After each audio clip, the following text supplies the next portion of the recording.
For the last 1 hour, 30 minutes, and where the Deputy Governor nominee Ann Kananu was vetted today. This is after the High Court threw out an application to stop the exercise. Justice Anthony Mrima delivered the ruling before a scheduled vetting exercise that took off today at the Nairobi County Assembly. Now, Kananu was nominated by ousted Nairobi Governor Mike Mbuvi early last year and was vetted today. And Mrima gave the ruling after hearing two applications filed by activist Okiya Mtata and another by Nairobi gubernatorial candidate Habib Kongo, who challenged her planned vetting, which happened this morning. And according to Mtata, Kananu cannot be deputy governor because she never assumed office when Nairobi had a governor. Now, the County Assembly of Nairobi maintained that they will proceed with the exercise, which they did today, as it earlier, promised. And so I bring in my colleague George Maringa, who's been keeping a keen eye on the politics, what is going on at the Nairobi County Assembly ever since the governor was impeached. Even yesterday got the sentiments of Nairobians. So, George Maringa, you've been following this vetting process very keenly. Kindly tell us what we need to expect, when the vetting report will be tabled on the floor of the House for members of the County Assembly to approve or reject the nomination of Ann Kananu. Good morning to you, Brenda, and viewers. Indeed, just about an hour ago, we witnessed the vetting of Ann Kananu, who was nominated for the Deputy Governor position of Nairobi County, County number 47. That exercise just took part, or rather just took place from 9 a.m. thereabouts up to before a few minutes past 10 a.m. rather, just lasting 1 hour and about 10 minutes, and where we saw Ann Kananu put on the seat, or rather put to question, rather asked a few questions, or rather several questions regarding her appointment, all the way leading from the Chapter 6 integrity issues on how she will work with the NMS, that is the Nairobi Metropolitan Services, and all other things leading to her role, or rather her duty as the Deputy Governor for Nairobi County. Now, that session ended earlier on. Right now, we are waiting for the Committee on Appointments, which is holding a closed-door meeting just in the chambers behind me, and then they will have after that, they will have their report,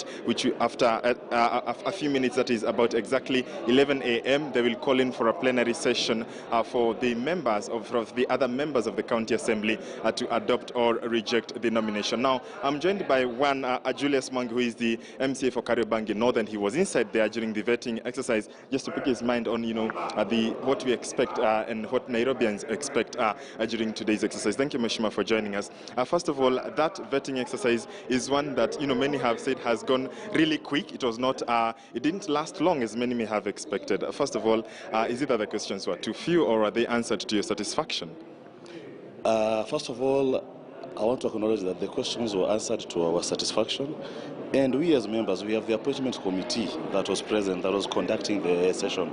So we just went in to support and support our members. Yeah. You were inside there. What probably would you be expecting for, from Ann Kananu, now that she has gone through the vetting exercise? What do you expect her to do, or rather, what do you expect? Do you expect her to meet the threshold, or, by your opinion, and also probably picking from other members? So we are supposed to go back at 11 a.m. for the purpose of the plenary. So we'll either appoint her or reject her nomination. So currently we're just out for a break of about 1 hour. Then we go back there and discuss it. If she passes, we say thank God. If she fails, we'll still go back to the same process. Yeah. And probably we could pick your mind on the mood of your fellow colleagues. What are they saying about the interview, rather the vetting that just happened? I think Nairobians are tired of drama. Nairobians want service delivery, and we as MCS, we are not ready to go for another election. So personally, I am supporting Ann Kananu. I'll be there to support her because it's too late. We cannot go back to the elections, and Nairobians need our services so much.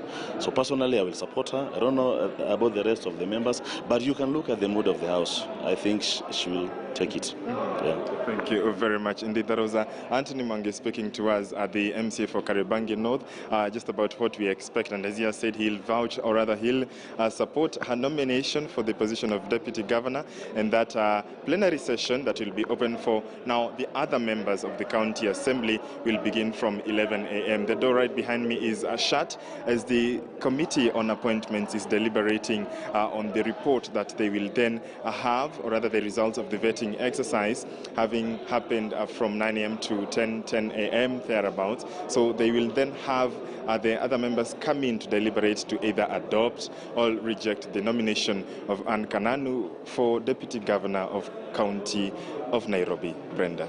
Maringa, just two quick questions. First, take us through the numbers in terms of what numbers does Ann Kananu need to ensure that she's elected, her nomination is approved by members of the County Assembly. And the other thing also, what stood out during that vetting process was her stand on the NMS, and also just to ensure that Nairobi goes back to the city that it was before.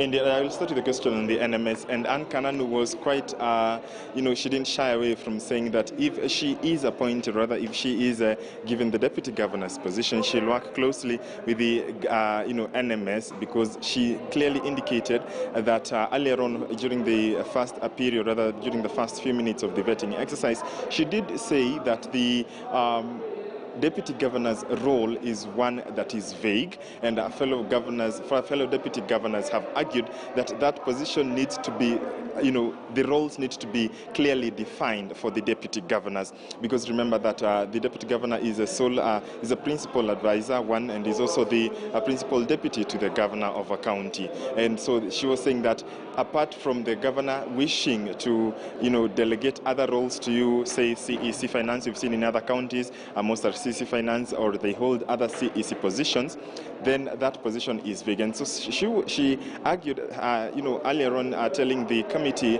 that if she is appointed, she will work closely with the NMS and advising the governor on what to do in collaboration with NMS to ensure that Nairobians receive services, because she has insisted that Nairobians need service delivery, having come from a situation where, she has said that Nairobi also faces political interference, because actually she gave 4 challenges that she alluded are facing the county of Nairobi. The first is political interference, the second is bloated workforce, the third one is delayed disbursement of funds, and the fourth one is legislative issues that are facing the County Assembly of Nairobi. So she has insisted that she'll work with the NMS. Now, about the numbers, she is supposed to have the majority of the County Assembly members approving, or rather supporting, or rather adopting the nomination of her position as Deputy Governor, and then that will mean that then she assumes office, though that has also been challenged, arguing that having come from a situation where there was an impeachment earlier, it is all wait and see to just see how this plays out. But as you've heard from the MCA I've just spoken to, he says that Nairobians are not ready for another election or a by-election. That is those are his words, and he insists that they will support or rather reject depending on how they feel after the vetting exercise once they return inside the chambers at 11 a.m. And Maringa, finally, we'd just like to know the mood of the House, the mood of the County Assembly right now, because just from the background, we can get a bit of some noise. But what is the mood now after this vetting process ended in the morning? The mood, as you heard when I spoke to Anthony Mwangi, the MCA for Kariobangi North, he did say that, he alluded that the mood is quite friendly. The mood is quite smooth. It is not an animosity that has been witnessed, or, there was no back and forth. There was no, there was no argument in regarding to her vetting. Remember, the vetting was smooth. There didn't appear to be any atrocity between, or a war of words between the nominee, that is Ann Kananu, and the committee and other members. So as he has said, the mood of the House is quite smooth. They expect that probably this will go well. As he has said, he will vote for Ann Kananu, and also picking his mind, he said that probably the others, or rather the rest of the MCAs, will also support her vetting. So it is not equally, divisive. It is quite, the MCAs have, resulted to congregate in one group, not so many divisions as has been witnessed in the past. So probably that may indicate a green light, but that is also subject to confirmation once the members proceed to the chambers at 11 a.m.